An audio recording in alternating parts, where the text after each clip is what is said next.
Hi, it's me, Richard from Emigrate and Rammstein, This is Arno from Emigrate. and you guys watching Loud Wire.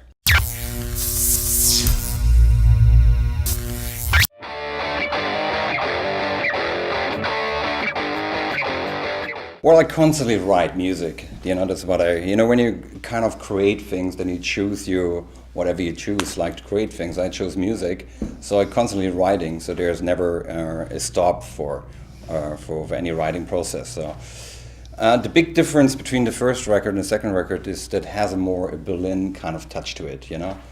First time when we did the first record, it was basically based in New York. And I was quite surprised after listening to the record because it sounded really rocky to me. And I always felt, my age came more for the more darker side in a way. So 2 years ago, I came out from a huge tour of Rammstein. I was a little depressed, and I went through some tracks that I was written.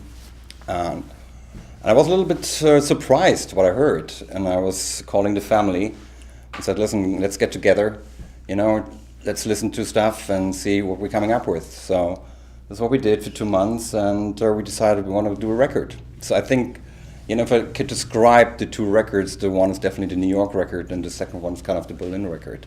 It gives you this kind of moodiness in a way that I didn't have on the first record. For us, it was like 7 years between the two albums, but didn't take 7 years to come up with the second one. But the thing is that it was really for everyone, for Richard mainly, also just find the right timing. Then when he was like really connected to the songs, connected to the tracks, that we were starting really to go into production. Which the Rammstein world is kind of a really closed kind of environment, which works for Rammstein. But I grew up in East Berlin, where every day bands would come out and they were collaborating together, they were making music together. Somehow the line, when the wall came down, that all stopped, so it all went away somehow. So there was always a longing inside me that was kind of like, I want to do that again. So in Emigrate, in the beginning, I felt it could be kind of an open source where people come together again, and collaborating in each direction, whatever.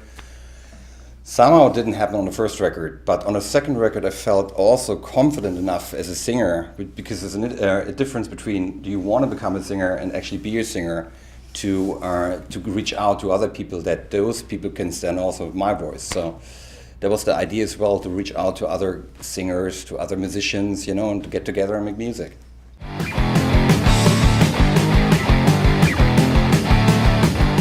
Actually, the inspiration, I just start from the inspiration. The inspiration of the song. We once with Rammstein did a song called Mein Teil, which was inspired on a German guy that was eating the other peanuts from someone else, called Armin Mavis. So it was a fascinating story, and I was really fascinated by the story. So I was thinking, I actually want to write about the guy that gets eaten. That was the first inspiration of the song. But then it all got changed around, it changed the words, and somehow I got totally off this subject, so I turned into something else. But that was the first inspiration. But musically, I mean, the thing is that the very first pieces of lyrics that we had for this song, led us to this type of heavy beat. Personally, on my level, I know that Richard has a little bit of a different view about that, but I wanted to. I was excited about the tenory, almost shuffly, type of beat, but we didn't want to have it like a big boogie status quo type of thing, We really wanted to have more like a heavy version of a Guy Glitter or a Depeche Mode song, Really? Yeah. Uh-huh. Yeah. But you don't remember that? Are you sure? This is how I feel it. Songs that go all through things, and sometimes you don't even know the story anymore. The only thing I know is the inspiration, where it started. It's true that when you're working on a song, you're really going into different places. It's not like you're going from point A to point B. You're going this all the time.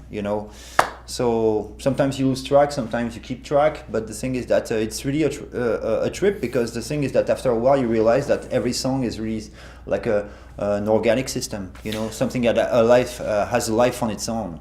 Also, what we were trying to do, not only reaching out to the American market, we were trying to reach out to some German bands, you know, and there was the C part, which I always felt was kind of a saxophone part, but then people told me you should not do that because it's not really trendy to do so. So then we came up with my other friend Olsen came up with this vocal voice, and there's this huge German band called Seed, and the singer from Seed, called Frank, is actually doing the C part.